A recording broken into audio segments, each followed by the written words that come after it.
Hey guys, it's M4J here, and welcome back to M4J Logistics, the series everyone thought was dead. I thought this series was dead. Basically, the questions dried up.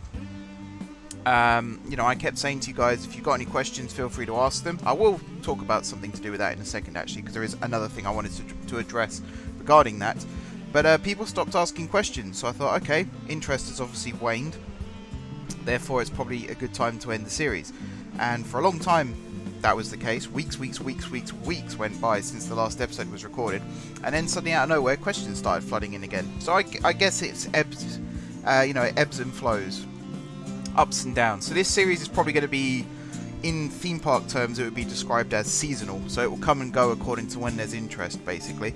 But I do like playing the game, so I'd like to try and continue it in one form or another. So seasonal works for me. If it works for you guys too, that's great. So I have got some questions to go through. There are some that I am not going to answer, and I will explain why as I'm driving. First and foremost, though, let's have a look at the job market. So we are currently in London. The game did an update, and as part of that update, all current deliveries, which I didn't have any of anyway, so that's fine, but they were all cancelled, and the truck was relocated back to its home depot, which in this case is London. So I kind of want to go for a high-ish paying job. This one's quite high. It's pound per mile that you need to really look at. So like this one's only 4,500, but it's £38 per mile, and it's quite a short and sweet job. So I think I'm going to do this one just to get us started. I've got to remember what the controls are for this game because it's been such a long time since I played.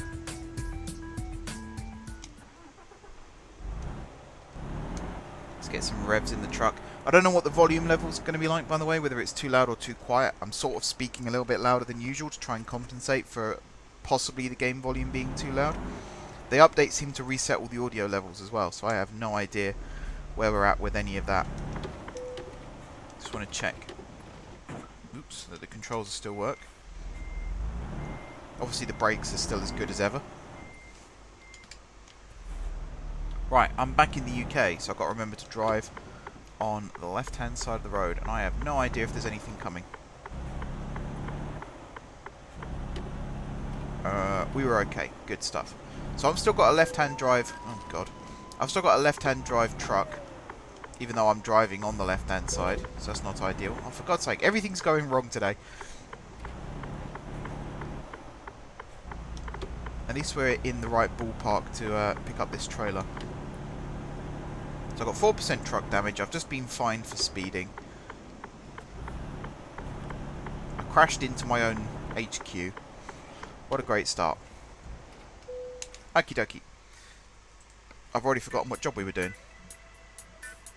This one. Yes. Take job. So we're transporting, is that 3 forklift trucks? Looks like 3.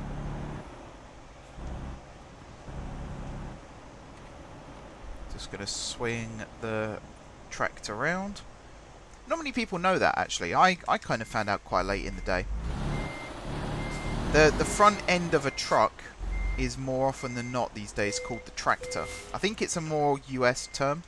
Over here, I don't know. I don't even know what we call it over here. Just the front end of a truck, I suppose. The cab end.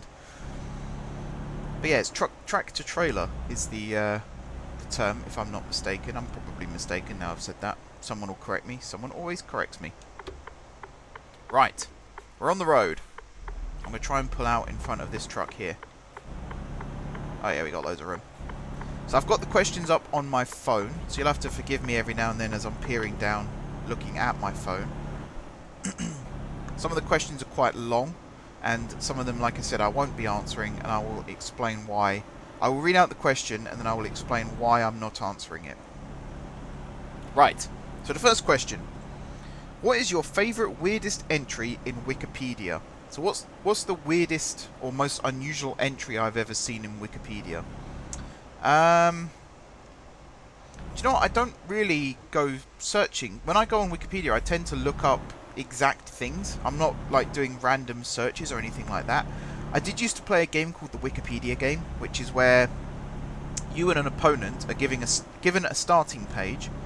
So, for example, African grass snake, I think, was one that I was given once. And then you're given an end page.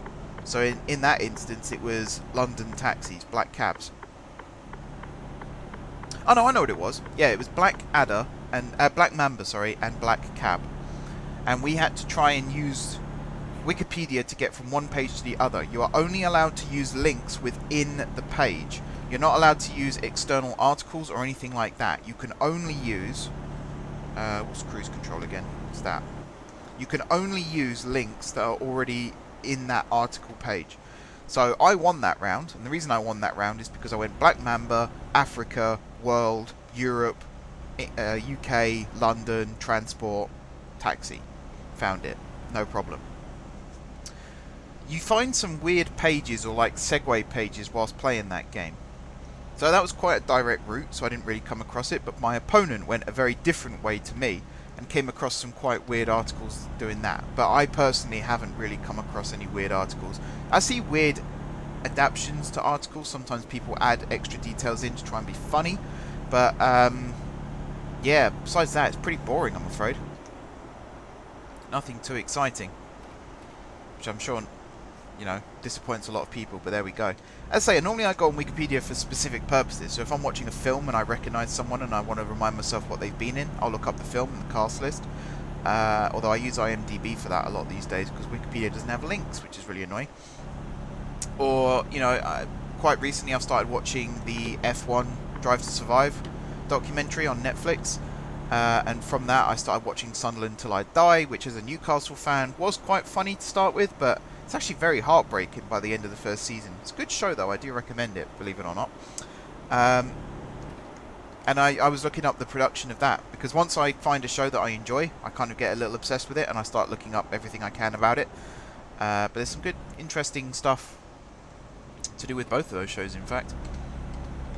But yeah, it's a really long-winded answer, which is basically me saying I can't answer that question because I don't search on Wikipedia for random pages. But apparently there's a place called Checkpoint of Reality Checkpoint in Cambridge, which I did not know about. So I have to look that up. Find out what that is actually about. I'm guessing it's not reality as in, you know, the world we live in reality. I'm guessing reality is like a place or a thing. I don't know. There's a lot of science boffins in Cambridge, obviously Cambridge University, so it's probably something to do with that. Might even be an art installation, who knows. You never know with these things. Question 2, or in this case question 201. Did you know there's a ski resort that only opens during the summer and not during the winter?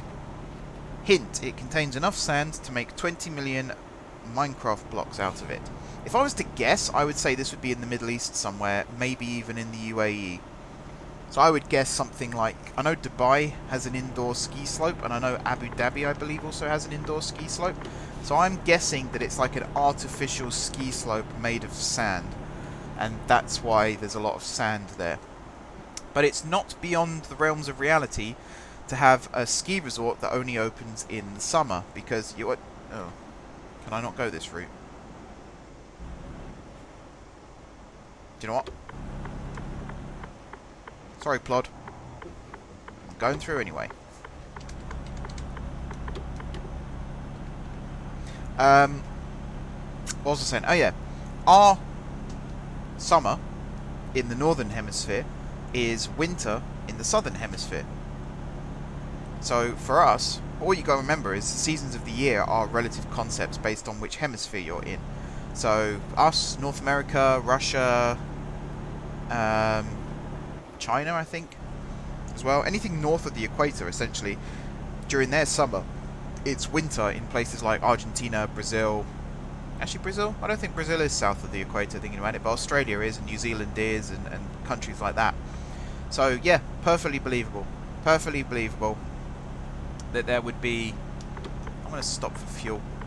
That there would be a ski resort that only opens in our summer. If it opens during their summer, then I'm going to guess it's Middle Eastern and it's to do with, you know, sand. They make the slopes out of sand. Again, that's a really mundane answer to what is, in theory, an interesting question. Why has the thing not come up? There we go. Alright, fill up with fuel. This is going to take days.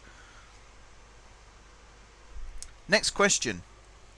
There is a railway station that is open yet demolished. Have you ever been there? And there was an extension to this question down below, which is New Haven Marine is the name of the station, for those of you that don't know. New Haven Marine is an interesting place because, yes, the station itself no longer exists. It was demolished last year, I believe. But officially, on the records, New Haven Marine is still a station. It still exists as a station, even though the building, the physical station, doesn't exist anymore. Have I ever been there? The answer is no. To be honest, I've watched a video on New Haven Marine, and this is not a slant against the town of New Haven, which I'm sure is very, very nice. I think I have been to New Haven, in fact. But New Haven Marine, the site of the station, looks awful. It's just a building site, and apart from going there for literally 30 seconds just to say you've been there, there's actually no logical reason to go there, which is why there's no station there anymore, because it used to serve a ferry that no longer runs. Or at least if it does still run, it's not, it's not enough to keep the station profitable. So I have no interest in going to New Haven Marine, but I might go back to New Haven if I have been before. And if I haven't been before, I might like to go to New Haven, because I am sure it's a very lovely place. And New Haven Town, I think that's the name of the station, New Haven Town, still exists. So you can still go to New Haven on train. Just can't go to New Haven Marine.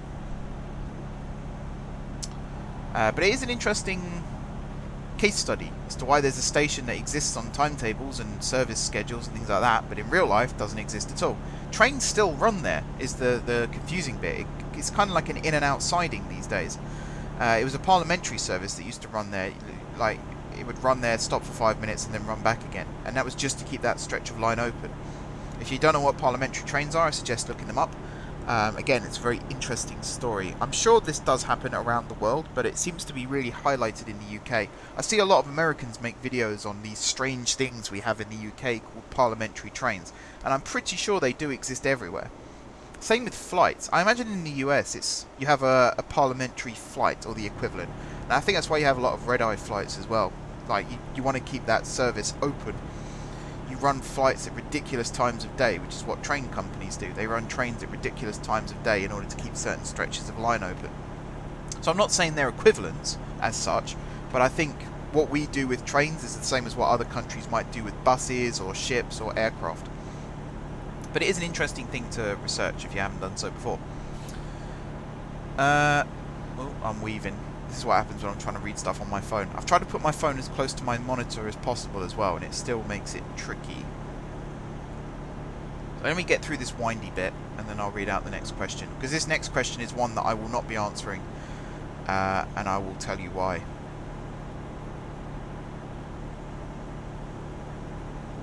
Are we through the windy bit now? I think we're pretty much through. Let me pick up my phone, I'll read this out. So, there's the year 2000 problem, there's the year 2038 problem, and then there's the year 10,000 problem. But have you ever heard of the year 275,760 problem? Hint, it's related to floating point precision in JavaScript. Now I'm guessing there's a coding issue, and I know that the Y2K bug, I remember the 90s basically, there was this thing called the Y2K bug, which was theorized, never happened, but it was theorized that when the clocks hit midnight on the December 31st, 1999, that it would cause a computer bug and a computer error that could wipe out a lot of electronic systems.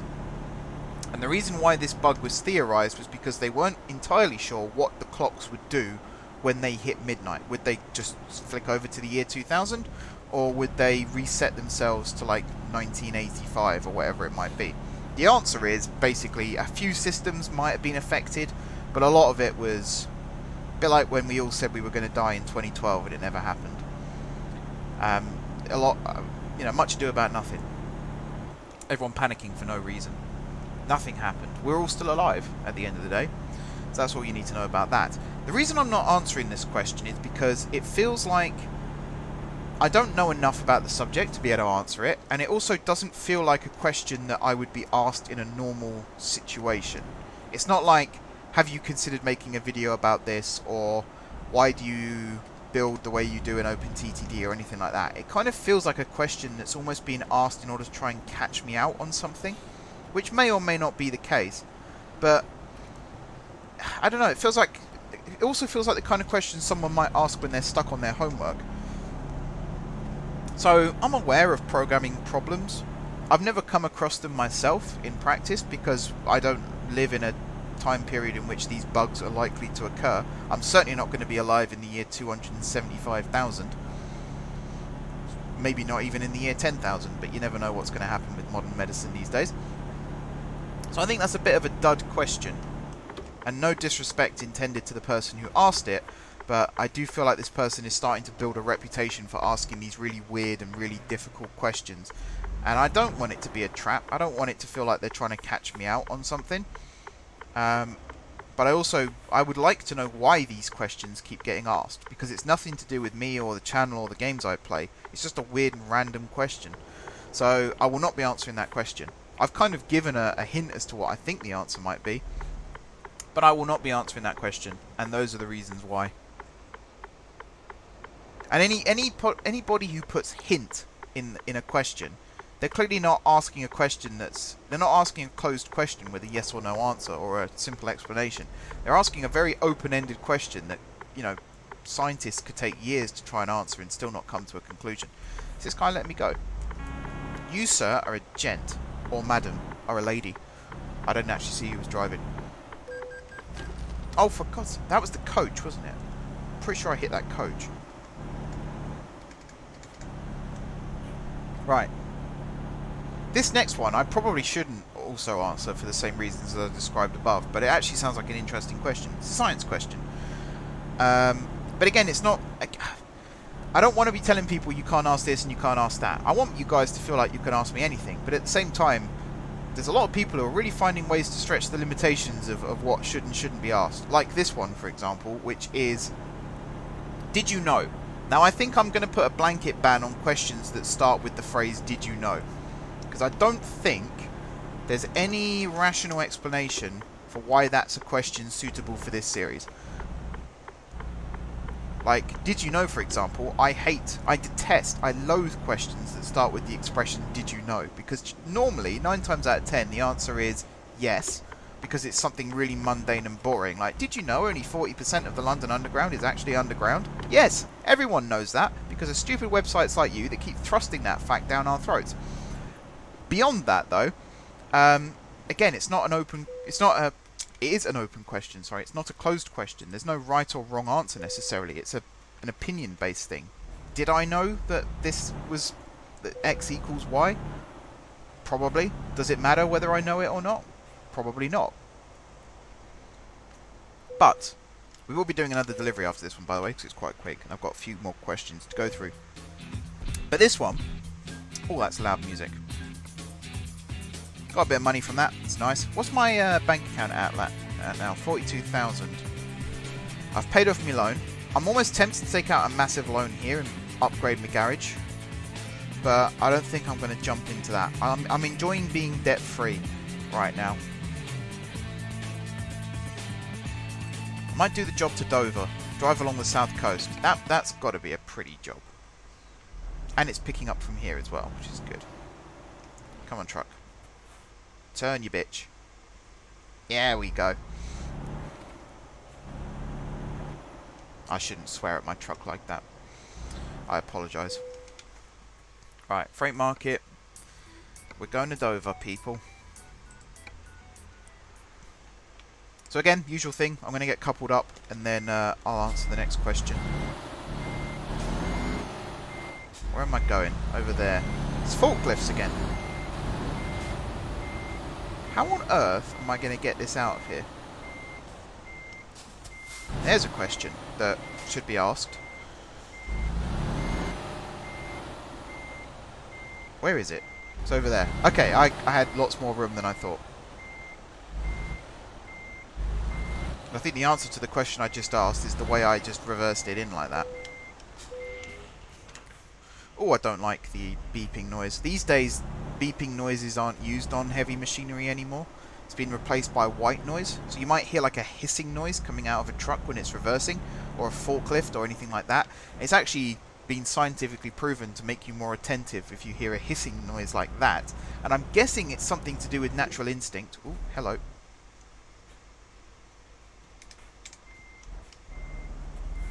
I'm guessing it's something to do with natural instinct of predators. So for us, there aren't many predators, but let's say like a snake hisses when it's about to attack. And if we hear that noise, it makes us more wary of where the snake is and what it's doing. So I guess it's... Now, you don't really think of us as having primal instincts anymore, but we do. Things like that, baby cries as well. It's one the reason why they're so effective is because it's the human instinct to look after our own. Anyway, that's not what you're asking. Did you know that if you blow into a tube with a specific shape, you can boil water on one end of the tube and freeze water on the other end? It's all to do with pressure. I'm trying to remember the chap who found this out. I think it was Boyle's law that directly links temperature and pressure. So by blowing into a tube, you are effectively raising the pressure or lowering the pressure in that tube. That's why vacuums are cold, because there's no pressure, which means there's no temperature. I'm trying to remember the exact equation. I should look this up, in fact. Let me look this up on my phone. I should know this because I studied fluid dynamics at university for 2 years. So it's Boyle's law. Whoop, hello, drifting. A law stating that the pressure of a given mass of an ideal gas is inversely proportional to its volume at constant temperature. Let me find the actual equation. Effectively what that means is pressure equals... I think it's volume over temperature, or temperature over volume. I shouldn't guess. Boyle's law equation, that's what I want. Ah yeah, so P1 times V1 equals P2 times V2. So P1 and V1 are first pressure and first volume respectively, and P2 and V2 are second pressure and volume respectively. So they should always be equal in a constant temperature. So if you're in room temperature and the volume of one side is significantly smaller than the other side, then the pressure should match. Like, should be inversely proportional so that they are constantly in equilibrium. So that's why that effect works. So if you blow into the tube, effectively what you're doing is reducing the pressure at one end and increasing the pressure at the other, which then changes the temperature within those two areas, which then can boil and freeze respectively, or vice versa, depending on which way you're doing it, of course. There's a really interesting fact that I learnt on QI, which is, I think it's for every 1,000 feet above sea level you go, the boiling point of water lowers by 1 degree. And that's why in a vacuum you can boil water pretty much at 0 degrees. Because the pressure is so low that it just causes the water to boil. And it's also why airplane food tastes disgusting, because the plane is actually pressurized at somewhere between 6,000 to 10,000 feet, not ground level like some people assume. And your taste is affected by air pressure, and also the taste that the food gives off is affected by air pressure. That's why you have really strong flavoured foods on flights. They do a lot of curries and things like that, and that's why, because otherwise it will just taste like nothing. And I hate airplane food. I don't tend to eat on planes at all. Sometimes I might have a bread roll, but if they put unsalted butter in, I mean, that's a crime against humanity in itself, and it's just disgusting. So I tend not to. I tend not to only drink water on planes as well, because everything else just tastes like water. Right, next question. I'm really, like, spending too long on these, but then we've got quite a long drive ahead of us, so perhaps... The last question I know there's a very long answer to, so I'm going to give myself time for that. I was hoping I was letting that guy out, but I don't think I was in the end. I think I might have screwed him there. Sorry, buddy. Right, next question. This is to do with Euro Truck. If there was a truck sim game that was similar to Euro Truck Sim, but covered the whole world, including the Americas, Africa, Asia, I'm guessing not Antarctica, but you never know, would you play it? The answer is hell yes. Yes, I would. I'm still looking forward to getting the sort of expansions for this. I still want to explore the rest of this base game first before I sort of invest in anything else. But yeah, I'd play that. I don't know how big the map would be though, whether a computer could actually process that or not. Even if you scale it down, you know, to drive from the UK to, let's say, Beijing, that would be a hell of a long drive, like 2 hours, 3 hours real time, let's say, depending on how they scale it. Bearing in mind it takes a train, I think it's a week. It might be longer. The freight trains that run between China and the UK, which I don't think they are at the moment, actually, with everything that's going on. Before, when they did, I think it's like at least a 5-day journey. It might even be a 5-week journey. I'm sure 5 appears in the number somewhere. Nope, I'm weaving all over the place again. So the next question. Have you ever played Euro Truck Sim 2 before the start of this series? Yes, I played it a fair amount. Not a huge amount, but a fair amount. Just as a way to relax, really, between video recordings and stuff like that. When I was at uni, I would play it. My girlfriend at the time would play it as well. I think I went off to a lecture one day, left my laptop on, came back, and like 3 hours had been added to my game time. And I looked very suspiciously at my my girlfriend at the time, and she had to fess up. But yeah, I enjoy this game. It's one of the reasons I wanted to do a series on it. Some people might assume it's because other people have done series on it and have been quite successful, and I will admit that's part of the reason, but also I have enjoyed playing the game in the past. I think it's a well-made game, and I wanted to start on this one rather than American Truck Simulator because I know this game has more flavour to it. It's had more stuff added to it, whereas ATS is in the process of having stuff added to it. This game is still supported, by the way. They still add things to it, so it's a good game to get into if you haven't done before. It's a very good game to get into. Yeah, another question here that I probably won't be answering. Have you ever seen or heard of the, and you'll have to bear with me here, Zizixia lundelli and Zizizus warreni species? No, I haven't. I have no idea what they are. I might Google them after this, but right now I have no idea what those are. The former was named such due to monograph production cycle limitations. I still don't know what they are. Are they plant life? Are they animals? Flora or fauna? I don't know. But that's, again, not really related to anything to do with me, so I'm not sure why that question has been asked. I know that sounds quite self-centered, but anything to do with me, the channel, the games I play, the series I run, or anything to do with the subjects of the games that I play. For example, it's not like, have you seen the new HST livery or anything like that. This is a completely out there scientific question that I think you know I don't know the answer to. So, that's that. Did you ever play Cities in Motion 1 or 2 before you started making videos on it? Yes, I've talked about this at length on the channel before. I played the hell out of Cities in Motion 1. And I know I talked about this during one of my Skyline streams, so it shows who's been paying attention. But I loved the hell out of that game. And when Cities in Motion 2 was first announced, I was really, really excited for it. But then I sort of looked at the trailer of it, and at the time, I didn't see what was new. And that's always a disappointment when you see a trailer for a sequel and there's nothing... there's a really good expression that Mark Cerny uses. He's I think he's head of console development at Sony. He's the guy who... Some people think he delivered a very boring speech about the PS5. I actually found it quite interesting to hear about all the technical specifications of a console. I've watched it a few times. But he says there's a fine mix between revolution and evolution.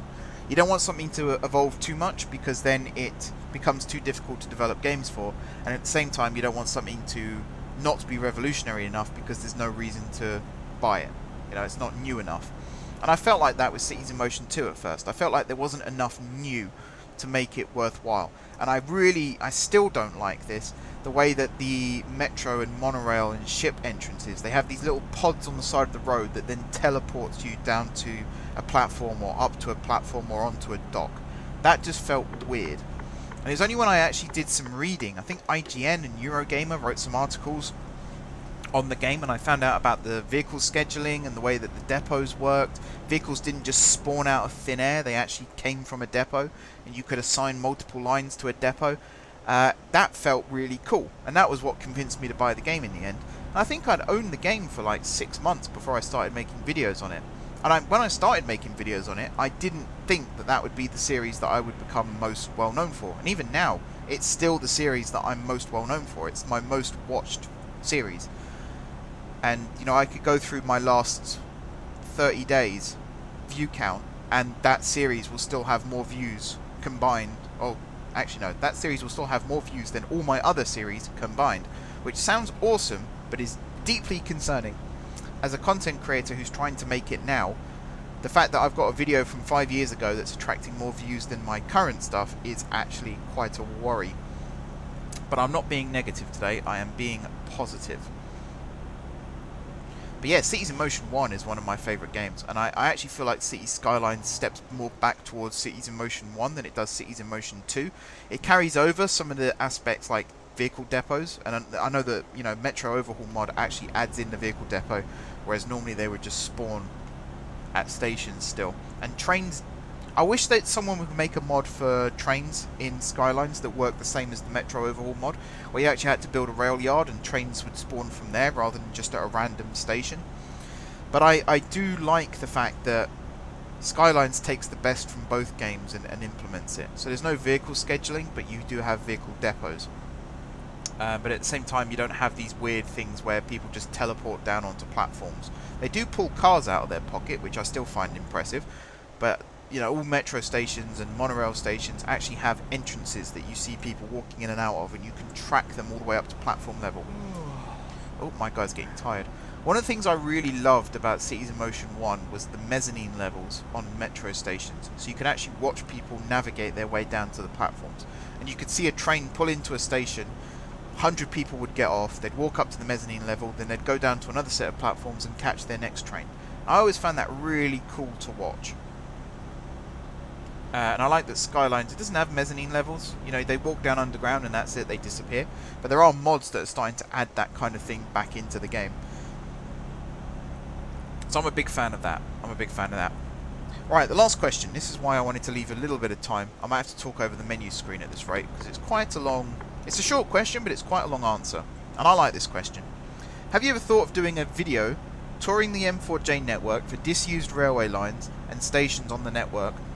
Or like a video where you explain how the line has changed over time and what services used to run but no longer do? I like this idea a lot. You might remember about a year ago now, I actually pitched an idea for a series where we'd follow random, well not random, but we'd follow vehicles on their journey along the network, and each one would have like a map of the route that you're about to take, like a top-down view, but then it would also have like, you know the maps they have in tube carriages, where it's like a straight line, it shows you from east to west or west to east, north to south, whatever it might be. There'd be a progress bar like that along the bottom, and it would show you where the train is along the route. As part of that series, I wanted to have little captions that would come up and say this station was built in 1846, originally built to serve the such and such line. Now it's, you know, these days it mainly serves this franchise, that kind of thing. But I do like the idea of using that format for disused lines as well. Particularly things like in Greater Guard City, the HLR has replaced a lot of former lines. Transrapid is now HLR. The old Lafayette branch out of GSG is now HLR, and you can trace it. You know, through Guard City you can trace where the old lines used to connect up to other places. And even outside of Guard City now, the old Transrapid line that runs up to Wenningpool, you can still track. And how it used to run... Oh, am I speeding? How it used to run out towards Wenningpool Falls as well, you can track. So I really like that idea. The problem with it is time. Actually, there's a few problems. Time is one of them. The other big problem is it's a lot of commitment and a lot of work to make a series like that, and I genuinely don't feel like it would get the views, which is a real shame. And I have to say that a lot now about my channel. And again, this might sound like I'm being negative, but I'm actually being realistic. Right now, I'm sticking with the series that I've got. I'm not adding anything new to the mix, because I just don't think the channel as a whole is attracting enough new subscribers to justify anything like that. So the Siege series is probably going to be the biggest series in terms of editing time and writing scripts and stuff like that, because everything else I just don't think there's enough of a market for people wanting to watch disused railway lines in OpenTTD. And I have to be quite frugal about it now, because this is my business. You know, I don't work for anyone else currently. I'm having to make my own way in life, and I need to find things that can return a good view count, and, you know, from that, perhaps merchandise sales, perhaps ad sponsorship, all that kind of thing. And as great an idea as it sounds, there's no market for that kind of video right now. But we'll put it on ice. You never know what might happen in the future. But I'm just being honest with you guys. That's where we're at right now. I know that, you know, things like Planet Coaster, it's very easy to be successful with if you put the work in. And I'll be the first one to admit that my videos have been very, very scarce and very, very infrequent. And that's one of the reasons why that series hasn't grown. And you could argue that's the case for a lot of my channel. And I'm trying now to make up for that. I'm trying to be quite regular in what I upload. But at the same time, series like the Batman series, I was really, really happy with the Batman series. It's the first time I put a lot of care and attention into actually recording videos and splitting the audio and things like that, making sure that you could properly hear what was being said in the game without me coughing and hacking over the top of it. And the last episode in that, you know, the whole series was building up to the big finale, and it got 3 views. And even now, you know, it's been up for over a week now, and it's got 3 views. So, has it been up for over a week? No, it would, by the time you're watching this, it would have been up for almost a week. And it has 3 views. And I find that really disappointing, because as much as... The question I always ask is, my interests are trains, theme parks, football, F1, things like that. I have multiple interests that are very, very different from one another. And I kind of built my channel around that idea. I built my channel around the idea of not everyone likes trains. Some people like football. I like football. Let's do a football series. But the problem I'm having now is it's like being typecast when you're an actor. I'm so well known for OpenTTD and Cities in Motion that when I try and do something else, even though I hint about it a lot, in OpenTTD I talk about railways aren't my main interest, theme parks are. But I'm not attracting the theme park audience to my videos right now, I'm only attracting the railway audience. And you know, I try and be as knowledgeable about football as I am about railways, and I actually had to learn a lot about railways in order to catch up with you guys. But I'm so well known now for that one thing that I feel like I can't do anything else because I've not got the subscriber base for it. Let me just turn this volume down. If you see here, by the way, my volume, music volume, is at 0. Ah, there we go, UI music. That's what I wanted to turn down. Maybe not all the way. I'll turn it up a little bit. Again, you guys might not even be able to hear this. But there we go. Enable voice navigation. How cool would that be? So yeah, I said this on Discord recently. The channel's at a crossroads now where I don't want to be stuck doing OpenTTD videos forever. I still will do them, but they're a once a week thing, and they're like a fifth of what the channel actually has to offer. So if you like my content because you like me as a presenter or a host or whatever you want to call it, then there's plenty of other videos for you to watch. If you're only here for the trains, that's also fine. But I need to start attracting people from outside the railway community, and that's what's going to make the channel grow in future, because there isn't enough. OpenTTD is too niche to be successful. But Planet Coaster, there's a lot of people who've made a living making Planet Coaster videos. And, you know, things like Minecraft, I don't want to be known as a Minecraft YouTuber, but I like Minecraft, so I throw it in every now and then. And the God City project is really is my interpretation of Minecraft. It's not build a base, build a farm, wipe the server, start again, build a base, build a farm, like some people do. And it's not just going through different mod packs and seeing what's good and what's not good. All of those things are perfectly valid, by the way. I'm not criticising them at all. But it's not what I like to do. But yeah, I do like the idea of that OpenTTD series, but I don't want my channel to be entirely OpenTTD content, because it will just die a death if I try and do that. And you'll notice that OpenTTD will only be once a week now. There'll still be the Patreon only videos, but there'll be Patreon only videos for lots of different games. Which again, some people actually unsubscribe when I upload a video and it's not OpenTTD. And I mean, that it's quite hurtful, but I find it funny and I find it annoying in equal measure. Right, at least give me a chance, guys. It's not Thursday. Thursdays is open TTD day. Tuesdays isn't. So if I upload, I don't know, a Euro Truck video on a Tuesday, don't unsubscribe because it's not got trains in. Because there's still going to be a train video. Don't worry about that. Anyway, I think I've answered all those questions. If you have any more, feel free to drop them in the Q&A section on Discord. Link is in the description down below. If you want me to flesh out any more of those answers, you can also ask me to do that. Please no more of those did you know questions or questions where you say hint, because clearly that's not a question for me. And also don't assume I'm Google. If you don't know something and you want to look it up, Google it. There's not much good asking me because chances are I won't know it either.